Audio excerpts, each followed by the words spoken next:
Hello मेरे प्यारे बच्चों, कैसे हैं आप सभी। आशा करता हूँ सभी फिट होंगे। प्यारे बच्चों, आज की वीडियो में हम लोग एक्सरसाइज 6 भी कंप्लीट करने वाले हैं और 37 से लेकर के जो 41 तक के क्वेश्चन है ना, इसे सॉल्व करेंगे।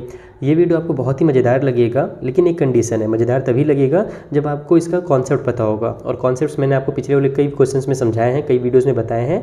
तो अगर आपने 36 तक की वीडियोज़ नहीं देखी तो जरूर देख लेना। उनका लिंक आपको ऊपर आई बटन में मिल जाएगा और नीचे डिस्क्रिप्शन बॉक्स में मिल जाएगा। बाकी अभी भी स्टार्ट करते हैं अपन और 37 और उसके आगे क्वेश्चन को सॉल्व करते हैं। तो 37 वाले हमसे बोल रहा है कि the mid point of side BCCA of triangle ABCR DE and F, यानी कि अपने को एक ट्रायंगल के मिड पॉइंट्स का कोऑर्डिनेट दिया हुआ है। तो find the coordinates of the vertices of the triangle, यानी कि अपने को वर्टिसेस के जो कोऑर्डिनेट्स वो निकालने हैं। वर्टिसेस मतलब क्या होता है, आइए मैं आपको डायग्राम के थ्रू समझा देता हूँ। वैसे तो आपको पता होगा, फिर भी डायग्राम के थ्रू एक बार अच्छे से समझ लेते हैं। तो देखो, हमारे पास बोला गया है ट्रायंगल है ABC, जिसमें DE और F जो है वो मिड पॉइंट है BC का, AC का और AB का। ओके, और उनके कोऑर्डिनेट्स हमको दिए हुए हैं। हमसे बोल रहा है कि ट्रायंगल के जो वर्टिसेस है ना, वर्टिसेस मतलब ये वाले A, B और C, इनका आपको वैल्यू पता करना है, कोऑर्डिनेट्स पता करने हैं। हमको पता तो है नहीं कुछ, तो हम लोग क्या करेंगे, हम बेसिक से स्टार्ट करेंगे। इसके कोऑर्डिनेट्स को हम लोग X1 और Y1 मान लेते हैं। B वाले कोऑर्डिनेट्स को हम लोग X2 और Y2 मान लेते हैं और C के जो कोऑर्डिनेट्स हैं उसको अपन X3 और Y3 मान लेते हैं। और अपन को इनका ही वैल्यूज निकालना है। यहाँ पर से कैसे निकाला जाएगा, वीडियो आप लोग समझ लेते हैं जल्दी से। तो सबसे पहले अपन पकड़ते हैं E को। E जो है वो मिड पॉइंट है, तो E इज़ का लिख रहा हूँ मैं, एक बार फिर से लिखता हूँ। E is mid point of AC। E जो है AC का मिड पॉइंट है, तो मिड पॉइंट वाला यहाँ पर फॉर्मूला लग जाएगा। हम लोग जानते हैं इसको निकालने के लिए क्या किया जाता है, 8 इक्वल टू X, ये वाला और ये वाला को ऐड किया जाता है, यानी कि X1 प्लस में X3 हो जाएगा, डिवाइड बाई में 2 हो जाएगा। और यहाँ पर से हमारा एक इक्वेशन बनेगा। और साथ ही से जब हमको Y का वैल्यू निकालना रहता है, ये वाला निकालना रहता है मिड पॉइंट का, यानी कि 9, तो ये हो जाता है हमारे पास इन दोनों को ऐड करके, यानी कि Y1 प्लस में Y3 और डिवाइड बाई 2। यही हमारा मिड पॉइंट का फॉर्मूला है कि इसका जो Y है और इसका जो Y है उसको ऐड करो, डिवाइड बाई 2 से कर दो, तो ये मिड पॉइंट निकल करके आता है। तो यहाँ से हमारे पास देखना कुछ इक्वेशंस बनेंगे। इसको मैं इधर ट्रांसफर करूँगा तो 8 2 जो हमारे पास 16 हो जाएगा। तो 16 इक्वल टू हो जाएगा हमारा X1 प्लस X3, और उसी तरीके से इस साइड हमारे पास 2 को इधर ट्रांसफर करूँगा तो 18 equal to Y1 plus Y3 हो जाएगा। एक काम करता हूँ, इसको थोड़ा सा अच्छे से लिखता हूँ, ऐसे लिखता हूँ X1 प्लस में X3, X3 इक्वल टू 16 लिख लेता हूँ। और उसी तरीके से इसको भी Y1 प्लस में Y3 इक्वल टू 18 लिख लेता हूँ, थोड़ा सा अच्छा दिखता है। इसको आप लोग इक्वेशन नंबर 1 नाम दे दीजिए। अब उसी तरीके से अब E का हमने यूज़ किया ना, अब अपन D का यूज़ करते हैं। ठीक है, D इज़ MP यानी कि मिड पॉइंट ऑफ BC। तो यहाँ पर भी हमारा सेम काम होगा। हम लोग इस बार क्या करते हैं ना, जैसे यहाँ पर मुझे ऐसे दोबारा से उल्टा करना पड़ा था, इस बार पहले से मैं उल्टा करके ही लिखूँगा। मैं क्या करूँगा, इसका X और इसका X को ऐड करूँगा, यानी कि X2 प्लस X3 करूँगा, डिवाइड बाई 2 करूँगा, तो मुझे किसका वैल्यू मिलेगा, ये वाला का वैल्यू मिलेगा। उसी तरीके से इसका वाला Y यानी कि Y2 और इसका वाला Y यानी कि Y3 को ऐड करूँगा और डिवाइड बाई 2 करूँगा, तो इस Y का वैल्यू मिलेगा, यानी कि जो कि 4 हमारे पास है। तो यहाँ से हमारा X2 प्लस में X3 इक्वल टू 6 हो जाएगा, इधर मल्टीप्लाई होकर के, और सेम टू सेम यहाँ पर भी होगा। Y2 plus Y3 equal to हो जाएगा 8। इसको मैं इक्वेशन नंबर 2 मान लेता हूँ। अब मैं पकड़ता हूँ तीसरा इक्वेशन को, यानी कि हमारे पास जो F बचा हुआ है उसको पकड़ता हूँ। तो यहाँ पर लिखूँगा मैं F इज़ MP, यानी कि मिड पॉइंट ऑफ AB। ठीक है, तो यहाँ पर से फिर से वही काम करेंगे हम लोग, इसका X और X1 को और X2 को ऐड करेंगे तो ये 6 निकलेगा। तो X1 plus X2 divide by 2 equal to 6 हो गया। और उसी तरीके से Y वाला को, यानी कि Y1 plus Y2 divide by 2 करूँगा तो 7 निकल करके आ जाएगा, क्योंकि Y का वैल्यू F में 7 दिया हुआ है। तो यहाँ से X1 प्लस X2 जो है वो हमारा हो जाएगा 12, और इधर हो जाएगा हमारा Y1 प्लस में Y2 इक्वल टू 14। ये ले लिया मैंने इक्वेशन नंबर 3। अब आप क्या करो, यहाँ से अपने को यही X1 X2 X3 का वैल्यू निकालना है ना, तो इन इक्वेशंस को आपस में सॉल्व करेंगे। कैसे सॉल्व कर सकते हैं इजीली, हम लोग सबको ऐड करेंगे। यहाँ पर हम लोग लिखते हैं ऐड इक्वेशन नंबर 1 2 एंड 3। देखो भले तो लंबा दिख रहा है आपको, लेकिन बहुत ही मज़ेदार है, बस सॉल्व करते जाओ, प्लस माइनस करते जाओ।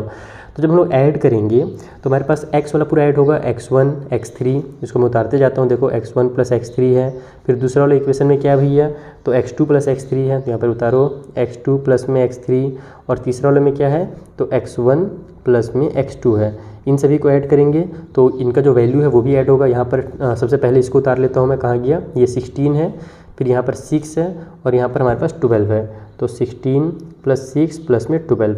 उसी तरीके से सेम टू सेम कॉमा लगा करके आपका वाई वाला भी सॉल्व होगा, क्योंकि इक्वेशन में हमारा केवल एक्स वाला थोड़ी है, वाई वाला भी है। तो यहाँ पर सेम टू सेम चीज़ आपको देखो उतरते जाएगा। जैसे x1 और x3 हुआ है ना, तो y1 + y3 मिलेगा आपको पहला वाला में, फिर y2 + y3 मिलेगा दूसरा वाले में, और तीसरा वाले में y1 + में y2 मिलेगा। और इन सभी को ऐड करोगे तो इक्वल के उस साइड में y वाला जो वैल्यू है अलग अलग है। यहाँ पर 18 है, यहाँ पर 8 है और यहाँ पर 14 है। तो 18 + में 8 + में 14 हो जाएगा। अब देखो यहाँ पर x1, यहाँ भी x1 है, x2 2 बार है, x3 2 बार है, तो सब ऐड होंगे तो 2 आ जाएगा। तो काम करो सभी में से 2 कॉमन ले लो और ब्रैकेट के अंदर डायरेक्ट x1 + में x2 + में x3 लिख दो। इक्वल के उस साइड में हमारा सबको ऐड करो तो ये हो जाएगा हमारे पास यहाँ पर से 16 और 6 ऐड हो जाएगा, तो कितना आ जाएगा 22 और 10 हो जाएगा हमारे पास 32 और 2 34। तो ये बन गया हमारा 34। इस तरीके से 34 ही आएगा ना, वो देख लेना कहीं पर गड़बड़ मत हो जाए प्लस करने में।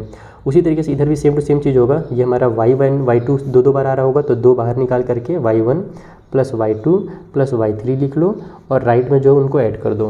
तो यहाँ पर हमारे पास हो जाएगा 18 + 8 ऐड करेंगे तो 26 एंड 4 हो जाएगा हमारा 30 और 10 40 इस तरीके से।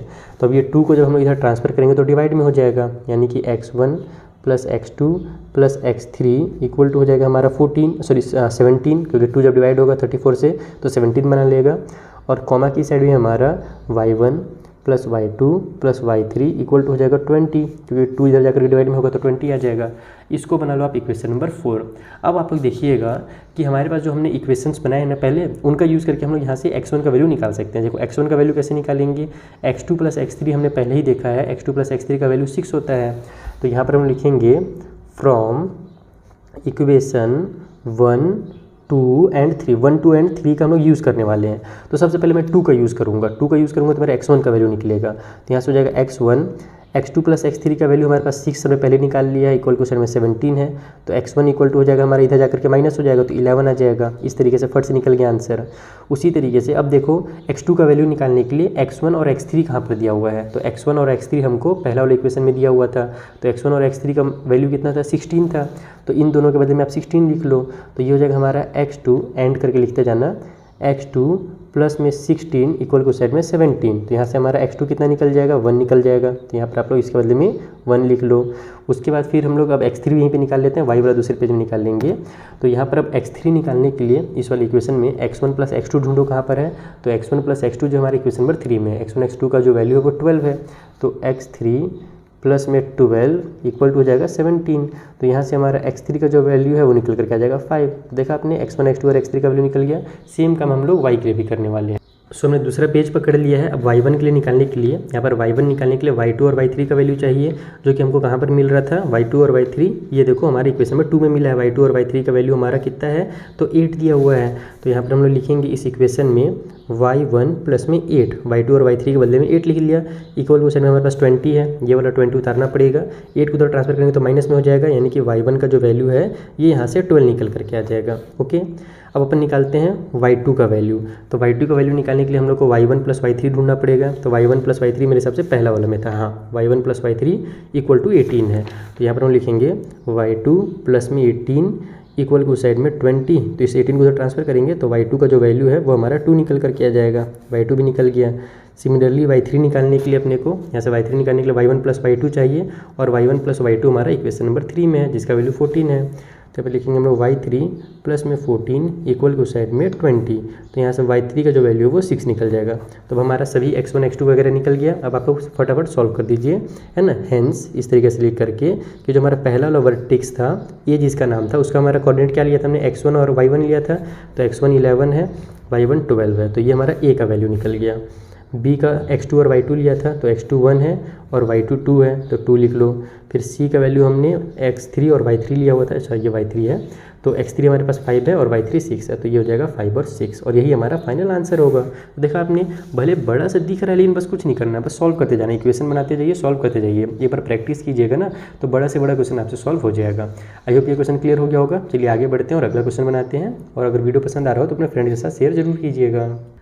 सो अगले क्वेश्चन 38 वाले हमसे कहा जा रहा है कि if two adjacent vertex of parallelogram are 3, 2 and 1, 7, यानी कि हमारे पास एक पैरेललोग्राम के दो अपोजिट वर्टिसेस दिए हुए हैं, एक का कोऑर्डिनेट और दूसरे कोऑर्डिनेट दिया हुआ है। हम लोग भी डायग्राम के थ्रू इसको बनाएंगे, चिंता मत करो।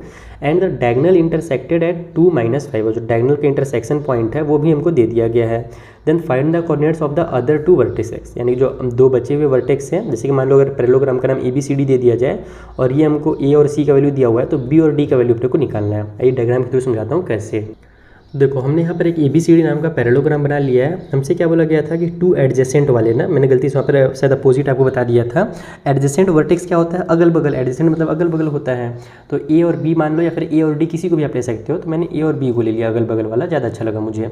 तो A और B हमने 2 पॉइंट्स ले लिए एडजेसेंट, जैसे कोऑर्डिनेट्स दिए हुए हैं।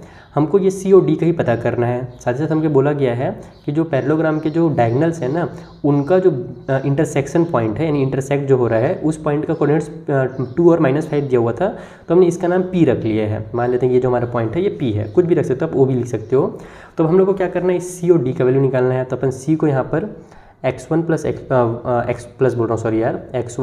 और y1 ले लेते हैं। D के कोऑर्डिनेट्स को अपन x2 और y2 ले लेते हैं। अब देखो कैसे निकलेगा। हम लोग क्या जानते हैं कि पैरेललोग्राम का जो इंटरसेक्शन पॉइंट होता है डायगोनल का ना, वो मिड पॉइंट होता है एक्चुअल में। यानी कि जो हमारे डायगोनल्स होते हैं वो इंटरसेक्ट करते हैं एक दूसरे को, बाइसेक्ट करते हैं, एक तरह से कह सकते हो। बाइसेक्ट यानी कि 2 बराबर पॉइंट क्या बोलते हैं, पार्ट में डिवाइड करते हैं। तो हम लिखेंगे कि वी नो, हम जानते हैं, diagonals of parallelogram bisect each other, एक दूसरे को बाइसेक्ट करते हैं। इसलिए P जो होगा वो मिड पॉइंट होगा। P is mid point of किसका भैया, BD का भी मिड पॉइंट होगा और AC का भी होगा। तो AC एंड BD, बस इतना ही आपका मेन काम था। अगर आपने ये समझ लिया तो आप लोग बस मिड पॉइंट थ्योरम का यूज़ करके इन दोनों का वैल्यू निकाल सकते हो। जैसे कि अपन अगर AC का यूज़ करें, ऐसे लिखें कि P is mid point of AC, ठीक है। तो यहाँ पर हमारे पास हम लोग क्या जानते हैं, पहला वाला जो होता है उसको निकालने के लिए हम लोग को इसका x1 और इसका, यानी इन दोनों का x को आपस में ऐड करके डिवाइड करना पड़ता है। तो यहाँ पर हमारा x1 प्लस में 3 डिवाइड बाई 2 हो जाएगा। और ये दूसरा वाला यानी कि y का वैल्यू निकालने के लिए हम लोग को इसका y और इसका y को ऐड करना पड़ता है, यानी कि y1 प्लस में 2 डिवाइड बाई 2 करना पड़ता है। तो यहाँ से हमारे पास देखो ये y1 का और x1 का वैल्यू निकल जाएगा। कैसे निकलेगा, ये हो जाएगा 2 2 जा 4 इक्वल टू साइड में x1 प्लस में 3 है, यहाँ पर 5 2 जा 10 इक्वल टू साइड में हमारे पास y1 प्लस में 2 है। इस 3 को इधर ले आओगे तो हमारा माइनस हो जाएगा। तो ये हो जाएगा हमारा 4 में से 3 माइनस होकर के 1। डायरेक्ट आंसर लिख देता हूँ ना, यहाँ पर 1 इक्वल टू x1 आ जाएगा। और इसी तरीके से ये 2 इधर आएगा तो प्लस वाला था इधर आकर के माइनस वाला हो जाएगा। तो -10 और -2 माइनस का 12 बना लेंगे। तो -12 इक्वल टू y निकल गया, यानी कि y1 निकल गया। तो ये हमारा देखो x1 और y1 निकल गया, यानी कि हमारा इसका जो कोऑर्डिनेट्स है वो कितना है भैया, तो x1 हमारे पास 1 था, तो ये हमारा प्लस वाला 1 रहेगा। और y1 हमारे पास -12 है, तो माइनस वाला 12 हो गया। कितना जल्दी से निकल गया। सिमिलरली हम लोग P को ले लेते हैं, BD का mid point. P is also करके लिख लो आप लोग, also P is mid point of BD। तो यहाँ पर भी सेम चीज़ होगा कि हमारा पहला वाला 2 को निकालने के लिए हम लोग इसको और इसको ऐड करेंगे, x2 में 1 को ऐड कर देंगे। तो x2 प्लस 1 डिवाइड बाई 2 होगा। दूसरा वाला -5 को निकालने के लिए इसका वाला y और इसका वाला y को ऐड करेंगे, यानी कि y2 प्लस में 0 डिवाइड बाई 2 करेंगे तो और जल्दी हो जाएगा। 2 2 जा 4 इक्वल टू x2 प्लस में 1, इधर -10 इक्वल टू साइड में y2 आ गया। तो ये इधर आकर के हमारा माइनस में हो जाएगा। तो यहाँ से x2 का वैल्यू हमारा 3 निकल जाएगा, और ये तो हमारा डायरेक्ट निकल ही गया है, y2 इक्वल टू माइनस का 10। इधर तो 0 लिखने की जरूरत है ही नहीं अपने को। तो इस तरीके से हमारा जो x2 है वो हो जाएगा 3 और y2 जो है वो -10 हो जाएगा। तो कितना बेसिक सा क्वेश्चन था, सिंपल सा क्वेश्चन था ना। तो आई होप आपको क्लियर हो रहा होगा। अगर आपका कॉन्सेप्ट क्लियर होंगे तो ये क्वेश्चन आराम से बनेंगे। मिड पॉइंट क्या होता है, फॉर्मूलाज क्या होते हैं, ये सब आप लोगों को पिछले वाली वीडियो से मैंने कई बार सिखा रखा है। ठीक है, अब चलते हैं हम लोग अगले क्वेश्चन में, और जो नेक्स्ट क्वेश्चन है उसे सॉल्व करते हैं एकदम ईजी तरीके से। सो नेक्स्ट क्वेश्चन में कहा जा रहा है कि point A, B, C and D जो है वर्टेक्स है एक पैरेललोग्राम के। तो अपने को A और B का वैल्यू निकालना है। देखो C में जो हमारे पास एक पॉइंट है ना वो गायब कर दिया गया है, हमको इसका ही वैल्यू निकालना है। 2019 में आ चुका है, आइए निकालते हैं जल्दी से। तो देखो यहाँ पर हमारे पास एक पैरेललोग्राम है जिसमें A, B, C, D का वैल्यू दिया हुआ है, बस C में हमारे जो कोऑर्डिनेट्स हैं वो A और B लिख दिए गए हैं, ये स्मॉल वाले, और हमको इन दोनों का ही वैल्यू निकालना है। हम क्या जानते हैं भैया कि जो मिड पॉइंट होता है हमारे पास किसी भी पैरेललोग्राम में, यानी जो डायगोनल होते हैं ना वो एक दूसरे को बाइसेक्ट करते हैं, और ये जो मिड पॉइंट होता है वो इसमें और इसमें दोनों के लिए बराबर होगा। इधर से भी मिड पॉइंट यही होगा और इधर से अगर मिड पॉइंट निकालें तो वो भी होगा। तो यहाँ पर हम लिखेंगे कि हमारे पास जो mid point mid point of AC होगा ना वो इक्वल होगा मिड पॉइंट ऑफ BD के, ठीक है। दोनों साइड से मिड पॉइंट क्या होगा, आपस में इक्वल होगा। और ये जो मिड पॉइंट है अपन इसी का यूज़ करेंगे। देखो C जो है वो डायरेक्ट कहीं से कनेक्शन निकल करके आएगा नहीं C का, तो हम लोग ये मिड पॉइंट जो AC और BD का चूँकि आपस में इक्वल है तो इस वाले कनेक्शन का यूज़ करके अपन C के जो कोऑर्डिनेट्स है वो निकाल सकते हैं। तो अगर AC का मिड पॉइंट निकालना है तो कैसे निकालेंगे, हम लोग इन दोनों को आपस में ऐड करेंगे, यानी कि 3 और A को ऐड करेंगे, डिवाइड बाई 2 करेंगे। और उसी तरीके से अगर अपने को Y का वैल्यू निकालना है तो 1 को और B को ऐड करेंगे तो 1 + B और डिवाइड बाई 2 करेंगे, तो उस तरीके से हमारा AC का मिड पॉइंट निकलेगा। और सिमिलरली अगर BD का अगर मुझे मिड पॉइंट निकालना है तो 5 और 4 को ऐड करेंगे तो 5 + 4 डिवाइड बाई 2 हो जाएगा, X का वैल्यू निकलेगा। और 1 और 3 को ऐड करेंगे तो 1 + 3 डिवाइड बाई 2 कर दो तो Y का वैल्यू निकल जाएगा। और ये दोनों के आपस में इक्वल है, इससे मतलब हुआ कि ये लेफ्ट पार्ट ये X का जो वैल्यू है यहाँ पर वो बराबर है ये Y वाला और ये Y वाला आपस में बराबर है, ध्यान रखना आप लोग ना। तो अब अपन इसको ऐसे लिखेंगे कि 3A divide by 2 is equal to 5 + 4 divide by 2। ये इतना से समझ में आ गया आपको। अब अगर इसको अपन सॉल्व किया जाए तो डायरेक्ट मैं पहले तो डिनोमिनेटर का 2 से डिनोमिनेटर का 2 कैंसिल कर देता हूँ। ये हो जाएगा हमारे पास A इक्वल टू 5 और 4 9 और 3 इधर जाकर के माइनस में हो जाएगा, तो A का जो वैल्यू है वो 6 निकल करके आ गया। सिमिलरली हमारे पास ये वाला और ये पार्ट आपस में इक्वल है, तो 1 + B divide by 2 is equal to 1 + 3 divide by 2 के, तो यहाँ से भी 2 और 2 को कैंसिल कर दो तो B इक्वल टू हो जाएगा 3 और 1 4 और ये 1 इधर आकर के माइनस में हो जाएगा, यानी कि B का जो वैल्यू है वो 3 निकल करके आ गया। तो कितना आसान था A और B का वैल्यू निकालना, यानी इसके जो कोऑर्डिनेट्स होंगे वो 6 और 3 होंगे। तो इस तरीके से हमारा 39 वाला क्वेश्चन सॉल्व होगा। बस आपको इसका कॉन्सेप्ट पता होना चाहिए, कॉन्सेप्ट पता रहेगा तो क्वेश्चन बहुत ईजी लगने लगते हैं, और कॉन्सेप्ट अगर पता नहीं रहा ना तो ये छोटा सा भी क्वेश्चन जो है बहुत मुश्किल लगने लगेगा। चलिए जो अगला 40 नंबर का क्वेश्चन है उसे सॉल्व करते हैं कॉन्सेप्ट के साथ। 40 वाले क्वेश्चन में बोला जा रहा है कि जो लाइन सेगमेंट बनेगा A और B को मिला करके वो ट्राइसेक्ट हो रहा है। ट्राइसेक्ट मतलब पहले भी मैंने आपको समझाया है 3 बराबर पार्ट में डिवाइड होना, और इस टाइप से क्वेश्चन पहले भी आ चुके हैं। कौन कौन से पॉइंट पर ट्राइसेक्ट हो रहा है, तो P और Q पर हो रहा है, और इस तरीके से हो रहा है कि such that P is nearer to A, जो P है वो A की तरफ है। If P also lie on the line given by 2x - y + k = 0 तो find the value of k, यानी कि जो p है वो इस लाइन के ऊपर भी लाई करता है, तो यहाँ से k की वैल्यू भी आपको निकालनी है। और इस टाइप से देखो इक्वेशन वाला क्वेश्चन मैंने आपको पहले भी एकदम ईजी मेथड में सिखा रखा है, तो अगर आपने पिछला वाला वीडियो नहीं देखा होगा ट्राइसेक्ट वाला ना तो आप लोग जरूर देख लेना। चलिए हम लोग इसको फिलहाल सॉल्व करते हैं। तो देखो डायग्राम को तो जल्दी समझ लो, A और B हमारे 2 पॉइंट्स हैं, इन दोनों मिला करके हमने एक लाइन बनाया। इसमें P और Q 2 पॉइंट्स आ रहे हैं जो कि इस लाइन को ट्राइसेक्ट कर रहे हैं। ट्राइसेक्ट में यानी 3 बराबर रेशियो में डिवाइड कर रहे हैं। जैसे कि मान लो यहाँ पर भी 1 होगा, ये वाला भी P से Q तक भी 1 होगा और Q से B तक भी हमारे पास 1 होगा। Q का अपने को कुछ जरूरत ही नहीं है, यानी कि इसके कोऑर्डिनेट्स पर हमने लिख लिए कि मान लेते हैं Q के कोऑर्डिनेट A और B होंगे और P के X और Y होंगे, लेकिन अपने को Q को जरूरत नहीं है क्योंकि हमसे क्या बोला गया था, हमसे बोला गया K का वैल्यू निकालने के लिए, और K कहाँ पर आया है तो एक इक्वेशन में आया हुआ है 2x - y + k।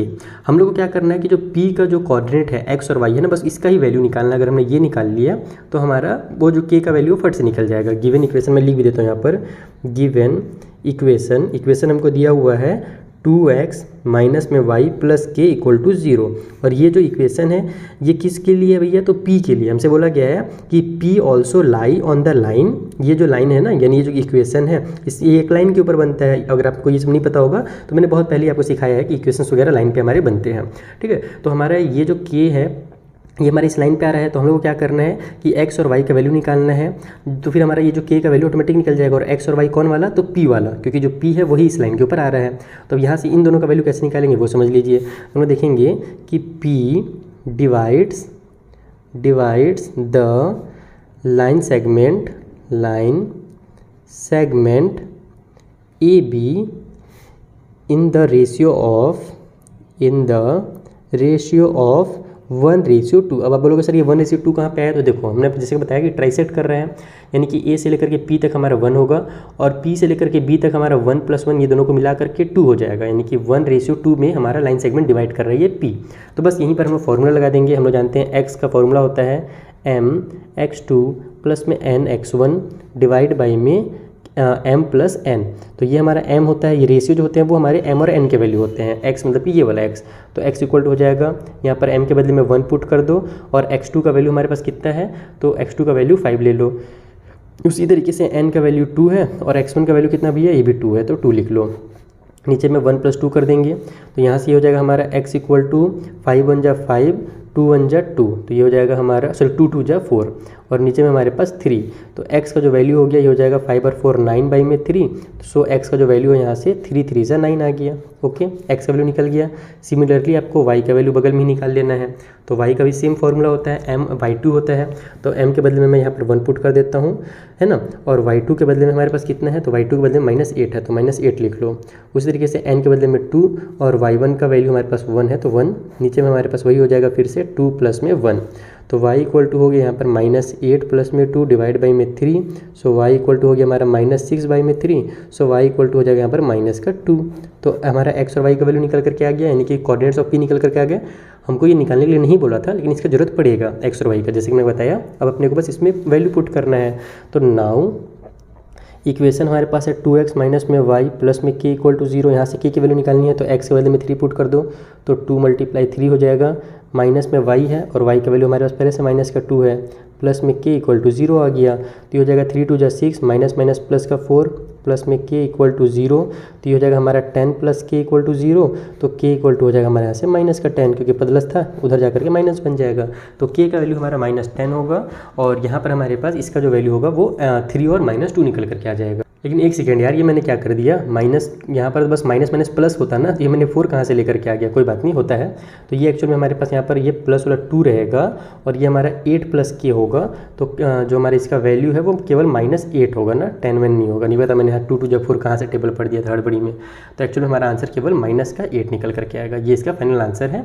एक लास्ट क्वेश्चन बचा हुआ है इस बड़े से एक्सरसाइज में, चलिए उसे कंप्लीट कर लेते हैं। और एक चीज़ मैं आपको बताना चाहूँगा कि ये जो मैंने बुक परचेस किया था ऑनलाइन, मैंने फ्लिपकार्ट से मंगाया था। आप लोग फ्लिपकार्ट से बुक मत मंगाइएगा, क्योंकि मेरा जो क्वेश्चन 41 है, उसके बाद अगर मैं देखता हूँ पेजेस पलटता हूँ ना, तो थोड़ा सा मेरे पास 6C का केवल यहाँ पर एक्सरसाइज का एग्जाम्पल दिया हुआ है, और थोड़ा सा एक्सरसाइज का बस एक पेज दिया हुआ है। देखो ना, यहाँ से 6C स्टार्ट हुआ, पेज नंबर हमारे पास कितना है भैया, तो 340 है पेज नंबर। और अगला ही पेज जो है मेरा डायरेक्ट यहाँ पर से 357 स्टार्ट हो जा रहा है, क्योंकि ट्रायंगल चैप्टर का भी शुरू का कुछ पार्ट यहाँ पे खा गया है। तो आप चिंता मत कीजिए, ट्रायंगल चैप्टर का हमारा एक्सरसाइज है कंप्लीट। बस स्टार्टिंग का कुछ 1 2 पेज ही खत्म हुआ है मेरे हिसाब से, यानी कि गैप किया गया है। इसीलिए आप लोग ना मत मंगाइएगा ऑनलाइन, आप लोग दुकान से जा करके। लेकिन कितना पेज पलटोगे, मैं जान रहा हूँ ये वो नहीं था मेरे साथ, तो हो गया। तो यहाँ पर 7A हमारे पास एक्सरसाइज है, तो अगला जो वीडियो रहेगा हमारा 7A का ऊपर रहेगा, फिर 8 चैप्टर जो भी आप कमेंट करोगे उसके ऊपर मैं बना दूंगा। बाकी देखो हमारा 6C वैसे भी डिलीटेड है, मैंने जैसा कि आपको बता ही दिया है। एक एक्सरसाइज 6D जो है वो आप लोग किसी दूसरे वीडियोज़ देख करके पढ़ लीजिएगा, क्योंकि मेरे पास अब उसका फोटो ही नहीं है ना। अगर मुझे अगर कंप्लीट फोटो वगैरह भेजिएगा बुक का, तो मैं देखूंगा, उसके वीडियो भी बना दूंगा। फिलहाल हम लोग नहीं बनाएंगे, फिलहाल हम लोग आगे बढ़ेंगे। मैं इस चैप्टर को पढ़ा के थक गया हूँ, बड़े बड़े से क्वेश्चन है, और इतने सारे क्वेश्चन भर दिए आर एस अग्रवाल ने कि थोड़ा सा दिमाग कंफ्यूज हो जा रहा है। कंफ्यूज क्या हो रहा है, थक जा रहा है एक ही टाइप के क्वेश्चन पढ़ा के। तो मैं थोड़ा सा दूसरे नए टाइप के ट्रायंगल्स वगैरह चैप्टर पढ़ाना चाहता हूँ। तो हम लोग इसके बाद, इस क्वेश्चन के बाद ट्रायंगल चैप्टर पढ़ेंगे। चलो इस क्वेश्चन को रीड करते हैं, इसमें क्या दिया हुआ है। Find the ratio in which y-axis divide the line segment joining A and B and find the coordinates of the point of division। एकदम सिंपल सा क्वेश्चन दिया हुआ है, आइए बना लेते हैं। तो देखो यहाँ पर हमारे पास बोला क्या गया है कि लाइन सेगमेंट जो है ना A और B, उसको पॉइंट जो है वो y एक्सिस में कट कर रहा है। ये देखो हमारे पास ये y एक्सिस होता है। आपको ये सब चीज़ें मैं पहले समझा चुका हूँ, लेकिन मुझे बार बार समझाने में बहुत मज़ा आता है, डिटेल में समझाने में। हमसे यही बोल रहे हैं कि y एक्सिस में जो पॉइंट है वो इसको किस रेशियो में कट कर रहा है, ये पता कीजिए। तो यहाँ और उसके कोऑर्डिनेट्स भी पता करने हैं। तो ध्यान रखना कि y एक्सिस में कट रहा है तो x 0 होगा और y हमारा होगा। अगर x एक्सिस में कट होता तो x का वैल्यू हम लोग x लिखते और y के बदले में 0 लिखते। ये हमेशा ध्यान रखना, ठीक है। y में कट रहा है तो x हमारा 0 हो जाएगा डायरेक्ट। पहला वाला कोऑर्डिनेट हमारा ऑटोमेटिकली निकल जाएगा, दूसरा वाला बस हमको निकालना है, ठीक है। कैसे निकालेंगे, पहले अपन रेशियो निकाल लेते हैं। हम लोग क्या जानते हैं कि x का वैल्यू निकालने के लिए, पहले वाला का वैल्यू निकालने के लिए हम लोग को फॉर्मूला लगाना पड़ता है mx2 प्लस में nx1 डिवाइड बाई में m प्लस n, ये हमारा फॉर्मूला है। तो अब यहाँ पर हमारे पास x का वैल्यू पहले से 0 है, तो यहाँ पर आप 0 पुट कर दो। m के बदले में ये k है, और x2 के बदले में हमारा कौन सा ले सकते हैं, -1 ले सकते हैं, तो -1k हो जाएगा। उसी तरीके से n के बदले में 1 है, और x1 हमारे पास 5 है, तो 5 1 जा 5 हो जाएगा। डिवाइड बाई में यहाँ पर k प्लस 1 हो गया, इसको इधर ट्रांसफर कर दो, तो हमारा k प्लस 1 0 से मल्टीप्लाई होगा तो 0 ही आ जाएगा डायरेक्ट। यहाँ पे डिवाइड में इधर जाकर के मल्टीप्लाई होगा 0 से, तो खेल खत्म हो जाएगा इनका। बस बचेगा हमारे पास माइनस k प्लस में 5, ये बचेगा, ठीक है। अब एक काम करता हूँ, मैं -k को इधर ले आता हूँ, तो ये हो जाएगा हमारा प्लस वाला k इक्वल के साइड में केवल 5 बचेगा। तो k का जो वैल्यू है वो 5 निकल करके आ गया, यानी कि हमारा जो रेशियो है, रिक्वायर्ड रेशियो वो हमारा कितना निकल गया भैया, तो वो हमारा निकल जाएगा 5:1, ठीक है। क्योंकि हमारा k रेशियो 1 था, तो हमारा 5:1 निकल जाएगा। अब हम लोग को जो कोऑर्डिनेट्स है वो निकालने हैं। तो जैसे कि मैंने आपको बताया, पहला कोऑर्डिनेट हमको पहले से पता है। दूसरा वाला कोऑर्डिनेट y निकालने के लिए हम लोग y equal to same formula लगाएंगे m y2 प्लस में n y1 और डिवाइड बाई में m प्लस n। तो अब ये हो जाएगा हमारे पास m के बदले में कितना है, तो k है, तो ये हो जाएगा k, और y2 का वैल्यू कितना भी है 4 है, तो 4 के मैं डायरेक्ट लिख देता हूँ। ओके, फिर हमारे पास n का मतलब 1 हो जाएगा और y1 का वैल्यू -6 है, तो -6 कर दो, नीचे में k + 1 कर दो, k का जो वैल्यू हमने निकाला है 5 में वो यहाँ पर आप लोग पुट कर दो, तो ये हो जाएगा 4 × 5 माइनस में 6 और नीचे में 5 प्लस में 1, तो ये बन जाएगा यहाँ से y = 5 4 × 20 माइनस में 6 डिवाइड बाई में 6, तो ये बन गया हमारे पास 14 डिवाइड बाई में 6, दोनों 2 से कट हो रहा है, 2 7 जा एंड 2 3 जा, यानी कि जो y का वैल्यू है वो 7/3 है। तो इसका मतलब कि जो हमारा कोऑर्डिनेट होगा, कोऑर्डिनेट्स है ना, जो होगा वो हमारा कितना हो जाएगा, तो पहला वाला 0 जैसे कि मैं आपको बता ही दिया, और दूसरा वाला 7/3 होगा। तो इस तरीके से आपके दोनों चीज़ें निकलेंगे, रेशियो भी निकल जाएगा, कोऑर्डिनेट भी निकल जाएगा, और ऐसे क्वेश्चन कई बार हमने सॉल्व किए पिछले वाले वीडियोस में। तो आई होप आपको ये सारे क्वेश्चन समझ में आ गए होंगे। इनके नोट्स आपको हमारे टेलीग्राम चैनल पर मिल जाएगा, और वीडियो को शेयर करना बिल्कुल मत भूलिएगा ताकि मुझे थोड़ा सा मोटिवेशन मिल सके, और कमेंट कीजिएगा कि आगे की जो एक्सरसाइज है 6D उसको मैं कैसे बना सकता हूँ। बिल्कुल बनाएंगे उसका वीडियो, अगर आप लोग फोटो वगैरह भेजते हो तो। बाकी हम लोग चैप्टर नंबर 7 जो है बहुत जल्दी उसका कंप्लीट करने वाले हैं। Thank you once again.